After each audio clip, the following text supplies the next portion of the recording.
Hello everyone, I am Sapna Thakur and welcome back to APC academy. हम discuss कर रहे हैं करंट अफेयर्स फरवरी के लिए। दिस इज थर्ड पार्ट और इस थर्ड पार्ट की हमारी फर्स्ट न्यूज़ रहेगी प्रेसिडेंट्स रूल इम्पोज्ड इन मणिपुर।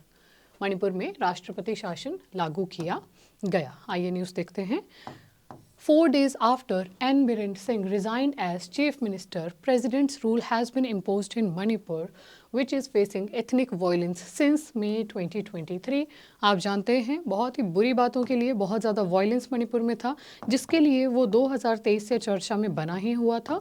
और क्योंकि उस समय वायलेंस को अच्छे से कंट्रोल नहीं कर पाए वहाँ के चीफ मिनिस्टर, उन्होंने कर दिया रिज़ाइन और उनके रिज़ाइन करते ही मणिपुर में लगा दिया गया राष्ट्रपति शासन, जो कहाँ मेंशन है, हमारे संविधान के आर्टिकल 356 में मेंशन किया गया है। और 356 को ही बी आर अम्बेडकर ने क्या कहा था? बी आर अम्बेडकर ने कहा था डेड लेटर। उनका मानना था कि हमें आर्टिकल 356, जिसे हम स्टेट इमरजेंसी या फिर प्रेसिडेंट्स रूल भी कहते हैं, हमें इसका कम से कम प्रयोग करना चाहिए। बट इट इज़ सैड कि हम बहुत बार उसका प्रयोग कर चुके हैं और इस प्रेसिडेंट रूल के साथ मणिपुर बन गया है भारत में राष्ट्रपति शासन जहाँ पर लागू हुआ है, वहाँ ऐसे जब लागू होने वाला सबसे अधिक राज्य। कितनी बार? 11 बार वहाँ पर प्रेसिडेंट्स रूल लगाया जा चुका, इंक्लूडिंग दिस वन। मणिपुर के गवर्नर कौन है एट प्रेजेंट? अजय कुमार भल्ला। फिर वही एक्सप्लेन किया हुआ है कि प्रेसिडेंट रूल के दौरान सेंट्रल गवर्नमेंट पावरफुल हो जाती है और स्टेट गवर्नमेंट की वो पावर में रहती ही नहीं है, उसको सत्ता से हटा दिया जाता है फॉर टाइम बिंग। आगे चलते हैं, नेक्स्ट न्यूज़ देखिए। India ranked 6th in the climate risk index 2025 published by German watch. Bharat German watch द्वारा प्रकाशित जलवायु जोखिम सूचकांक में 2025 में कितने स्थान पर? 6ठे स्थान पर रहा। According to a new climate risk index report, India ranked 6 among top 10 countries most affected by extreme weather events over the last 3 decades from 1993 to 2023। तो ये क्या कह रहा है पॉइंट? पिछले 3 डेकेड्स में, 3 दशकों में कौन से ऐसे देश हैं जो सबसे ज़्यादा अफेक्टेड रहे due to various weather activities? उसी में ही 6ठे स्थान पर, 6th नंबर पर है आपका Bharat. India was among the top 10 countries most affected by extreme weather events between 1993 and 2022, are accounting for 10% of the global fatalities caused by such events and 4.3% of the damage. Dominica, China, Honduras, Myanmar and Italy are ranked ahead of India. तो ये सारे वही देश हैं जहाँ climate की वजह से बहुत ज़्यादा अफेक्ट उनको देखने को मिला, बहुत ज़्यादा वहाँ के लोग और एरिया प्रभावित हुए। भारत कितने नंबर पर? भारत है 6th नंबर पर। आगे चलने से पहले आप जानते हैं वेरियस बैचेस हमारी एकेडमी में शुरू हो चुके हैं, जैसे कि HP police online and offline दोनों क्लासेस हैं। देन HP टैट का फ्रेश बैच हमारे पास स्टार्ट हुआ है, ऑनलाइन मीडियम में भी शुरू हो चुका है और हाल ही में हमने ऑफलाइन में शुरू किया है। और हम नेक्स्ट न्यू बैच भी अपना स्टार्ट करने वाले हैं 6 मार्च से। आगे देखिए, CTET का बैच हमारा हाल ही में स्टार्ट हुआ है, ऑनलाइन मोड में हमने इसे शुरू किया है। आप चाहें तो ज्वाइन कर सकते हैं, क्लासेस शुरू हो चुकी हैं, डेमोज अवेलेबल हैं। आगे चलते हैं, नेक्स्ट न्यूज़ हमारे लिए काफ़ी इंपॉर्टेंट, जहां से प्रश्न आने के चांसेस रहेंगे। 38th national games concluded in Haldwani, Uttarakhand. तो 38th नेशनल गेम्स कहां पर हुई? उत्तराखंड के हल्द्वानी में हुई। द क्लोजिंग सेरेमनी हल्द्वानी, और वहां पर होम मिनिस्टर अमित शाह जी थे वहां के guest of honour. Service Sports Control Board topped the medal tally for the 5th time in last 6 games with a total haul of 121 medals, जिसमें 68 गोल्ड थे, 26 सिल्वर थे and 27 bronze थे। महाराष्ट्र विद 198 वो second spot पर रहा और Haryana 153 medals के साथ थर्ड स्पॉट पर रहा। और उत्तराखंड जो कि होस्ट था जहां पर ये हो रही थी नेशनल गेम्स, वो कितने स्थान पर रहा? वो रहा 7th नंबर पर। अगली न्यूज़ उसी से ही जुड़ी हुई देखिए, Meghalaya to host national games 2027। तो जो 39th नंबर की हो रही हैं, 2 वर्षों में होती हैं, जो 39th नंबर की होगी वो कहाँ पर होगी? नॉर्थ ईस्टर्न राज्य जिसका नाम है मेघालय, वहाँ पर होगी 2027 में 39th नंबर की national games. The Indian Olympic association has announced that Meghalaya will host the 39th national games in February और March 2027। Meghalaya will be the host state for the first time. पहली बार हुआ होगा कि मेघालय में ये नेशनल गेम्स हो रही हैं। अगर हम कुछ पुराना एडिशन देखें कि कहाँ कहाँ हुआ, तो देखिए जो 36 नंबर की थी वो 2022 में हुई थी गुजरात में, देन 2023 में हुई गोवा में 37 नंबर की, फिर 2025 में उत्तराखंड में हुई 38 नंबर की, और जो 39 नंबर की हैं वो होंगी 2027 में। कहाँ पर होंगी, जैसे कि हमने डिस्कस किया, मेघालय में होंगी। The games were first held in Lahore, undivided India, in 1924 and were known as Indian Olympic games until 1938। तो पहली बार हुई थी लाहौर में, फिर हो गया विभाजन, और फिर भारत के विभिन्न विभिन्न स्थानों पर ये गेम्स होती हैं। तो इस बार की कहाँ हुई थी ये याद रखेंगे, हल्द्वानी में हुई, और अगली बार की कहाँ पर होंगी 2027 में, मेघालय में होंगी। आगे देखिए, Shikhar Dhawan named ICC champions trophy 2025 ambassador. Shikhar Dhawan को आईसीसी चैंपियन ट्रॉफी 2025 का एम्बेसडर नामित किया गया। Former Indian opener Shikhar Dhawan was named as one of the 4 event ambassador for the ICC Champion Trophy to be held in Pakistan and Dubai from February 19 to March 9th. Besides Dhawan, the all-star cast also boasts Pakistan's 2017 winning captain Sarfaraz Ahmed, former Australia all-rounder Shane Watson and New Zealand's legendary fast bowler Tim Southee. तो ये 4 person कौन हो गए, champions trophy के ambassadors हो गए। और आप जानते हैं कि चैंपियंस ट्रॉफी कहाँ होने वाली है, पाकिस्तान में होने वाली है, और शुरू होने ही वाली है। आगे चलते हैं। नेक्स्ट अगर हम देखें कुछ इंपॉर्टेंट डेज 13 फरवरी जो हाल ही में बीता, वो उसे हम कैसे मनाते हैं, नेशनल वुमेंस डे, राष्ट्रीय महिला दिवस के रूप में हम 13 फरवरी को सेलिब्रेट करते हैं। क्यों? क्योंकि इस दिन जन्म हुआ था सरोजनी नायडू जी का, उनकी ये बर्थ एनिवर्सरी है जिसे हम नेशनल वुमेंस डे के रूप में मनाते हैं। और सरोजनी नायडू जी को ही कहा जाता है नाइटिंगेल ऑफ इंडिया।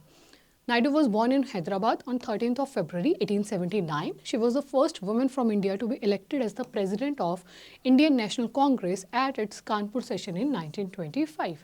अगर हम बात करें पहली भारतीय महिला जो आईएनसी की प्रेसिडेंट बनी तो हो जाएंगी सरोजनी नायडू। बट अगर हम बात करें पहली महिला, first women to be the president of INC, तो उनका नाम हो जाएगा Annie Besant. After independence, she also became the first governor of Uttar Pradesh. Above all, she is a pioneering figure in Indian English poetry. Naidu's poetic words include The Golden Threshold, The Bird of Time, Songs of Life, Death and the Spring, The Broken Wing, Songs of Love, Death and Destiny, The Feather of Dawn. और क्योंकि वो बहुत ही famous poetess हैं, बहुत अच्छी poetry लिखती हैं, इसीलिए उन्हें नाइटिंगेल ऑफ इंडिया के नाम से भी जाना जाता है। और उनकी बर्थ एनिवर्सरी को हम सेलिब्रेट करते हैं नेशनल वुमेंस डे के रूप में। आगे देखिए, नेक्स्ट न्यूज़ हमारे पास हो जाएगी, Acharya Satyendra Das, chief priest of Shri Ram Janmabhoomi temple, passes away at 85। Acharya Satyendra Das Shri Ram Janmabhoomi मंदिर के मुख्य पुजारी, जिनका 85 वर्ष की आयु में निधन हुआ। A Hindu mahant and the chief priest of the Ayodhya Ram Janmabhoomi temple. He had been the chief priest of Ram temple since before the Babri Masjid demolition on December 6, 1992. Acharya Das was named the member of Nirvani Akhara. तो 1992 से पहले से ये उस टेम्पल के, उस राम जन्मभूमि के प्रीस्ट थे, मेन प्रीस्ट थे, और हाल ही में उनका निधन हुआ। और अगर आप देख रहे हो उन्हें सरयू में जल समाधि दी गई।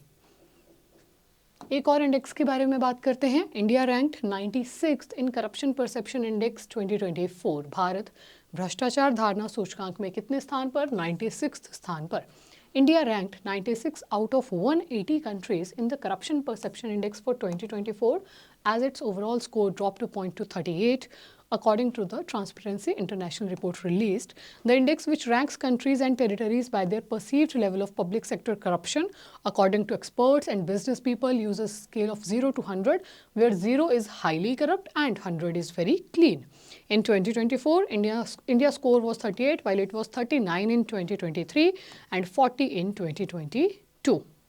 और 2023 में बात करें तो भारत का रैंक कितना था, 93 था। Denmark top the list of being the least corrupt nation, followed by Finland and Singapore. और लास्ट में अगर हम देखें, south Sudan, Somalia remained at the bottom of index with scores of 8 and 9 respectively. तो इस पूरे न्यूज़ में हमने क्या पढ़ा कि 0 से 100 तक हम कंट्रीज़ को रैंक करते हैं। और यहाँ पर अगर हमने देखा, अगर 0 किसी कंट्री का रैंक आ गया मतलब वो बहुत ही ज़्यादा करप्ट है, और 100 मीन कि वो बिल्कुल एकदम क्लीन कंट्री है।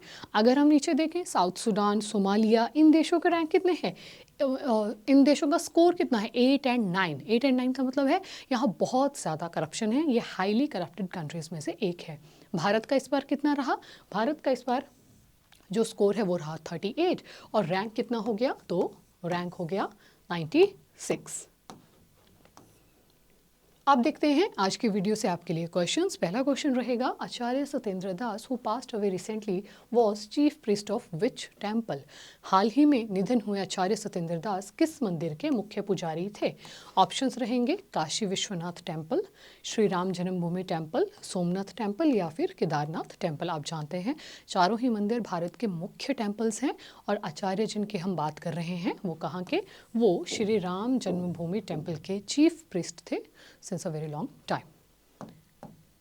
आप देखते हैं अगला क्वेश्चन है आपके लिए, in which state president's rule has been imposed recently. हमने डिस्कस किया कि यहाँ पर जो प्रेसिडेंट रूल इस बार लगा उसके साथ भारत में राष्ट्रपति शासन जहाँ लागू हुआ है तो ये राज्य टॉप नंबर पर आ गया। और कितना नंबर? 11 बार इस राज्य में राष्ट्रपति शासन अब तक लगाया जा चुका। ऑप्शंस हैं मणिपुर, नागालैंड, अरुणाचल प्रदेश या असम। और हम जानते हैं क्या होगा सही जवाब? ऑप्शन नंबर ए हो जाएगा राइट आंसर। मणिपुर में लगाया गया हाल ही में प्रेसिडेंट रूल जो मेंशन किया गया है आर्टिकल नंबर 356 में। चलते हैं आगे अपने नेक्स्ट क्वेश्चन पर। अगला प्रश्न है, according to the new climate risk index report what is India's rank. तो क्लाइमेट इंडेक्स रिपोर्ट में भारत का क्या रैंक है? ऑप्शंस हैं 4th, 5th, 6th या फिर 7th। यहाँ पर राइट ऑप्शन हमारा हो जाएगा option number C, 6th rank. छठा स्थान भारत को इसमें प्राप्त हुआ। यानी कि बदलते मौसम से, बदलते क्लाइमेट की वजह से भारत को काफ़ी खतरा है और भारत में काफ़ी नुकसान भी हुआ है उस वजह से। 38th national games took place in, जो 38 नंबर के नेशनल गेम्स है वो कहाँ पर हुए, किस राज्य में हुए या किस जगह पर हुए? हल्द्वानी, मुंबई, सिक्किम या फिर बैंगलोर। ऑप्शन नंबर ए हो जाएगा सही जवाब। हल्द्वानी उत्तराखंड में हुए 38 नंबर के नेशनल गेम्स।